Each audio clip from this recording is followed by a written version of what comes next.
नमस्कार विद्यार्थी मित्रांनो, जीएमसीच्या सिरीजमध्ये आपलं स्वागत आहे. तर आज मित्रांनो, आता काही मित्रांचे कमेंट आले, मेसेज आले की सर थोडं जीएस वर करंट चालू घडामोडीवर काहीतरी प्रश्न बघा, आणि काहींचे कमेंट आले की सर थोडं आम्हाला नातेसंबंध वगैरे सॉल्व्ह करून दाखवा. मग ते आता सर्वांच्या विनंतीनुसार आता जे राहिलेले विद्यार्थी मित्र आहेत त्यांना काहीतरी आपल्याकडून हेल्प व्हावी या उद्देशाने आता हा व्हिडिओ शूट करण्यात येणार आहे. तर मित्रांनो, आता चालू घडामोडीचं तुम्हाला थोडे जे कन्सेप्ट आहेत ना, कन्सेप्ट यात काय म्हणता येणार नाही, काही गोष्टी सांगणार आहे मी तुम्हाला. त्या विषयाच्या मुद्द्याच्या जवळ घेऊन जाणार आहे मित्रांनो, बरं का. कोणताही शिक्षक असू दे, कोणी सुद्धा शिकवणार गुरु तुमचा असू दे, तो काय करणार आहे तुम्हाला तिथपर्यंत नेऊ शकतो. तिथनं सगळं आपल्यालाच करायचं, बरं का.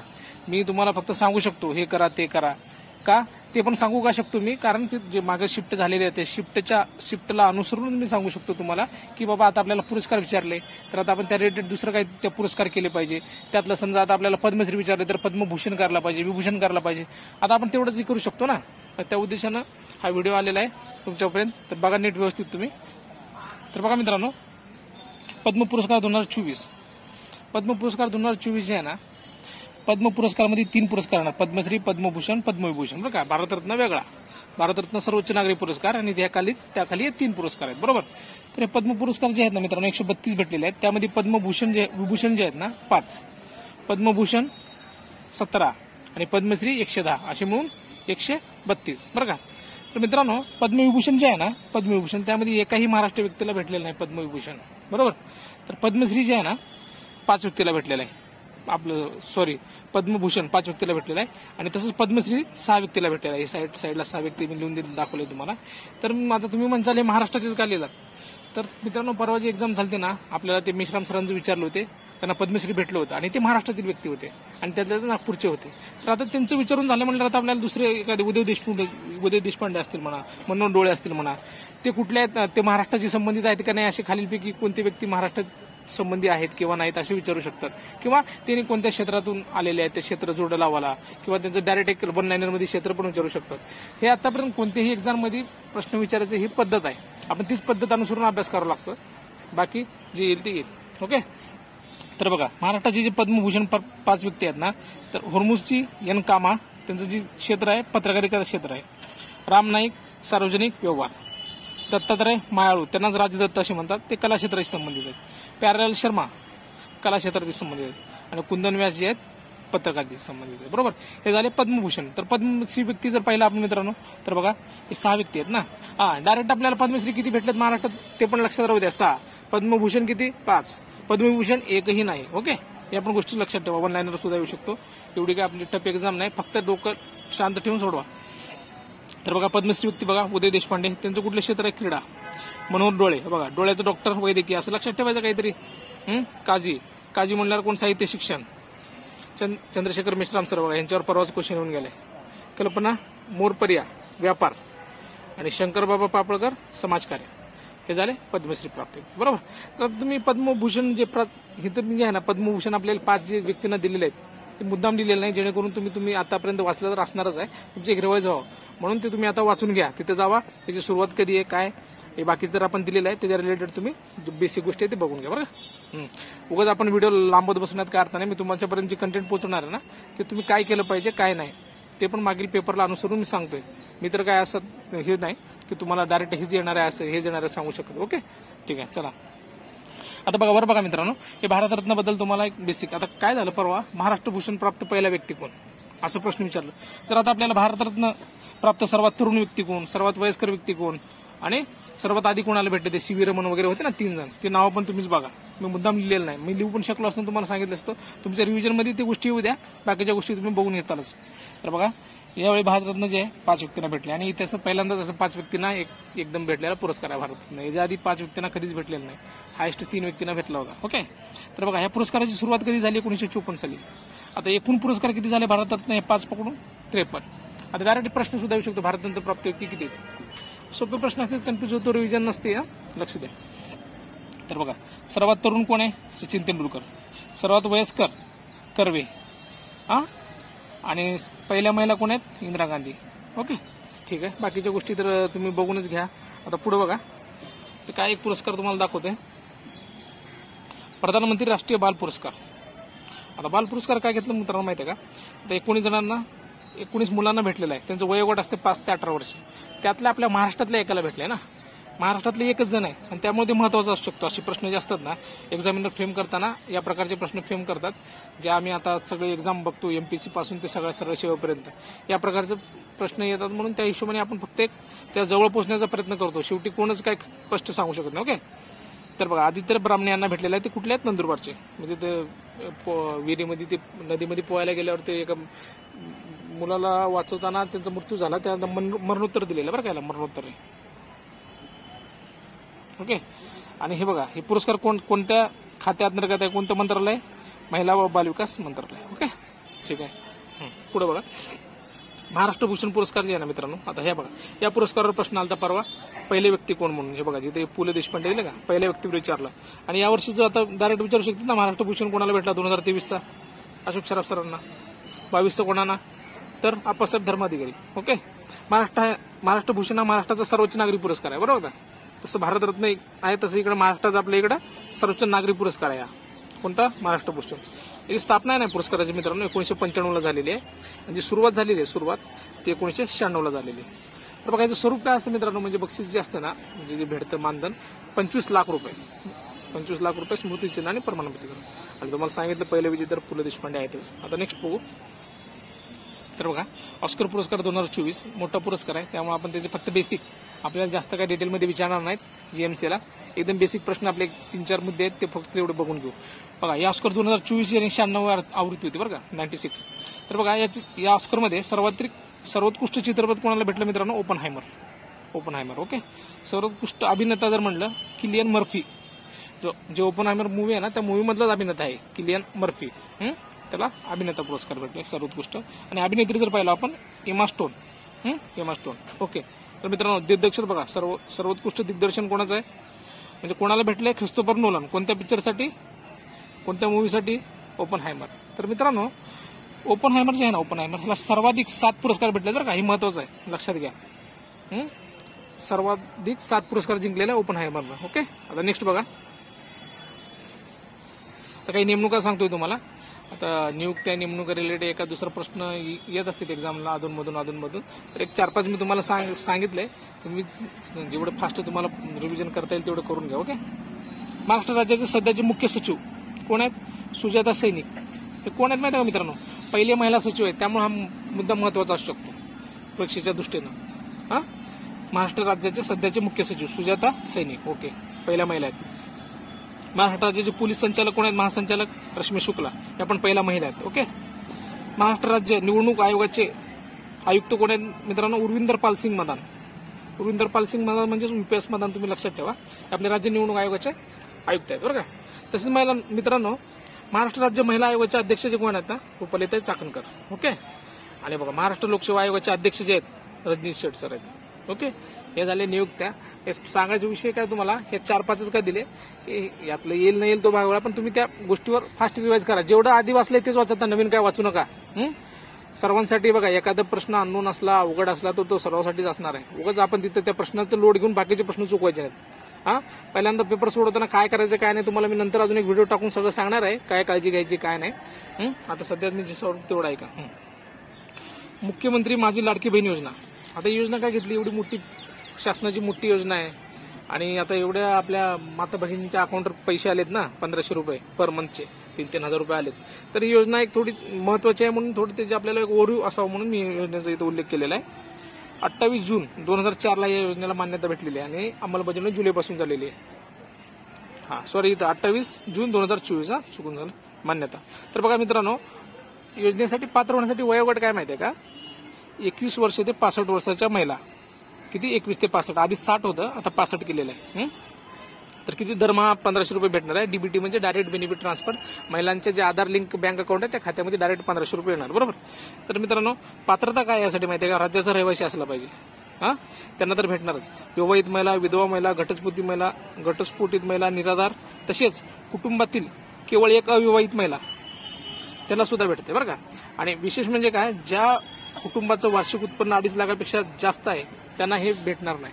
ज्यांना 2.5 लाखापेक्षा कमी उत्पन्न आहे त्यांनाच. आणि कोणाला भेटणार नाही, जे इथं आयकर भरणारे आहेत, आपले इन्कम टॅक्स भरणारे जे लोक असतात त्यांना त्यात मिळणार नाही, सरकारी कर्मचाऱ्यांना मिळणार नाही.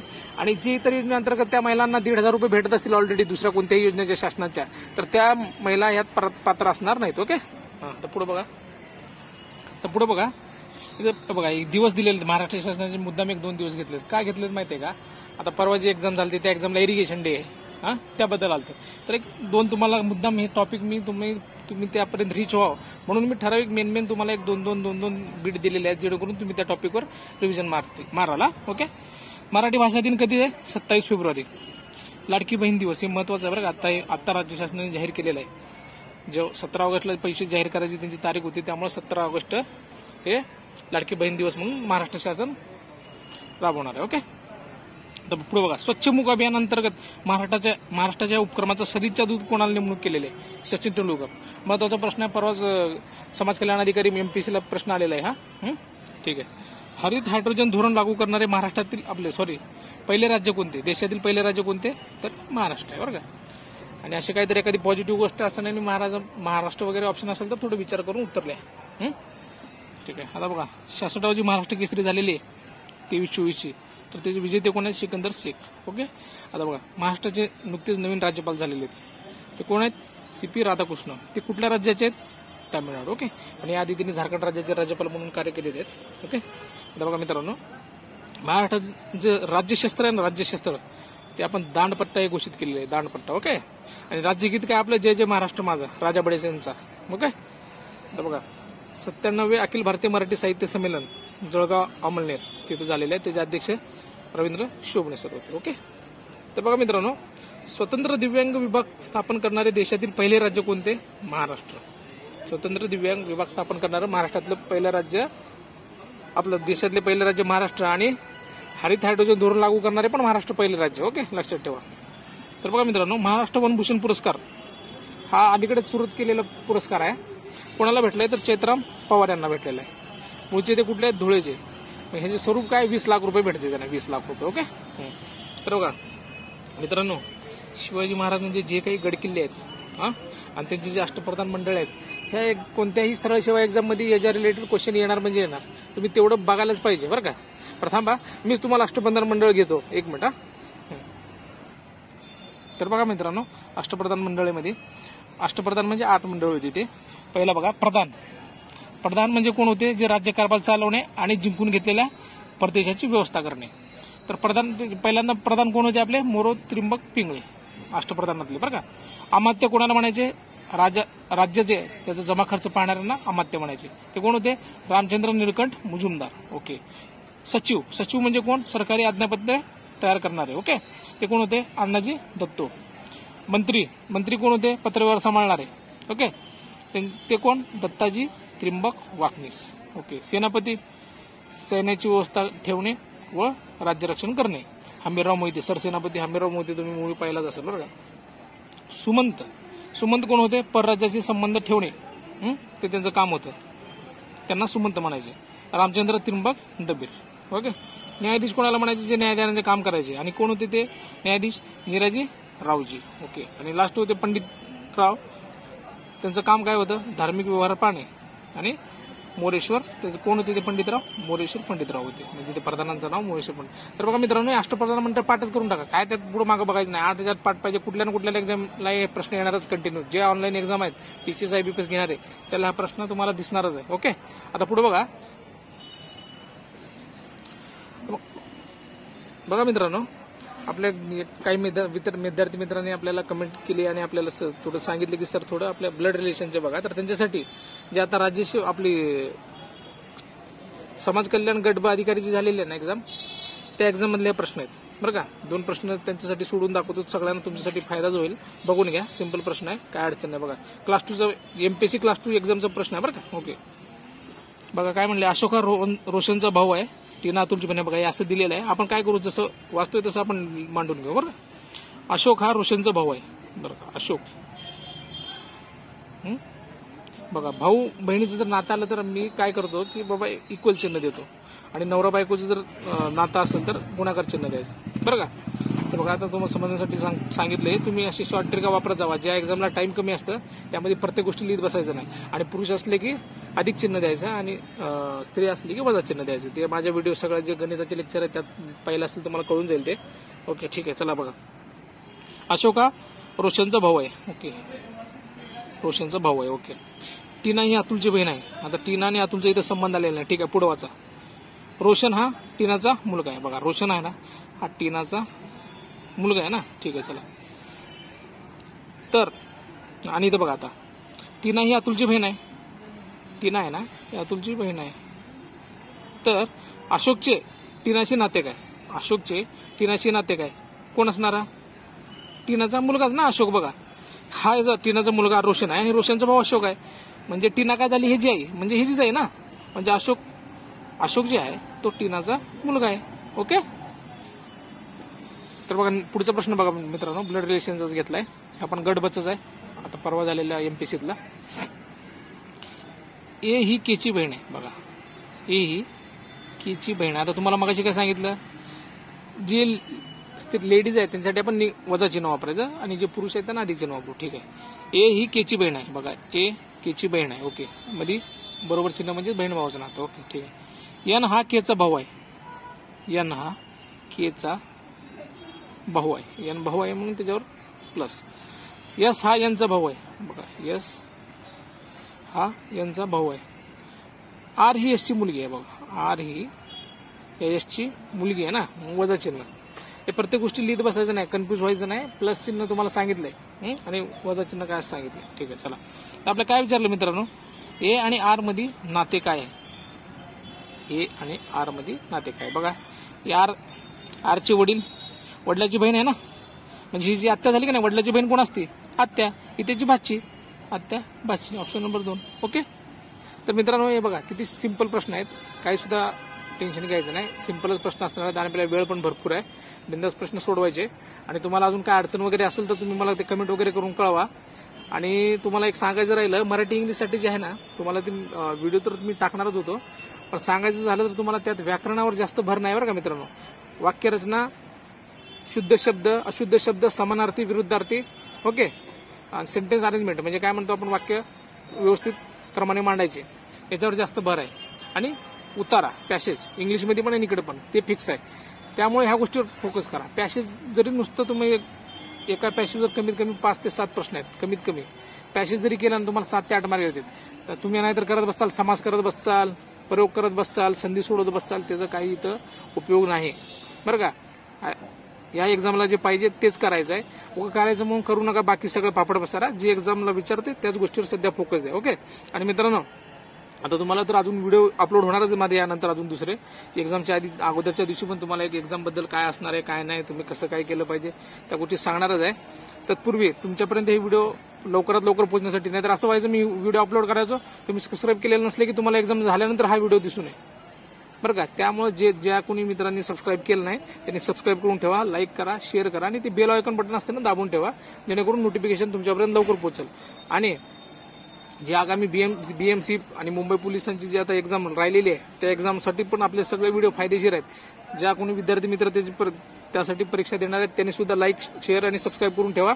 त्याचे पण व्हिडिओ आता आपल्याला यायला चालू होतील, जेणेकरून तुम्हाला त्याचा फायदा होईल. ओके, तुम्ही जे सबस्क्राईब लाईक करता ना त्यांनी फक्त काय नाही मोटिवेशन भेटतं आपल्याला पुढं काम करण्यासाठी, बाकी काय नाही.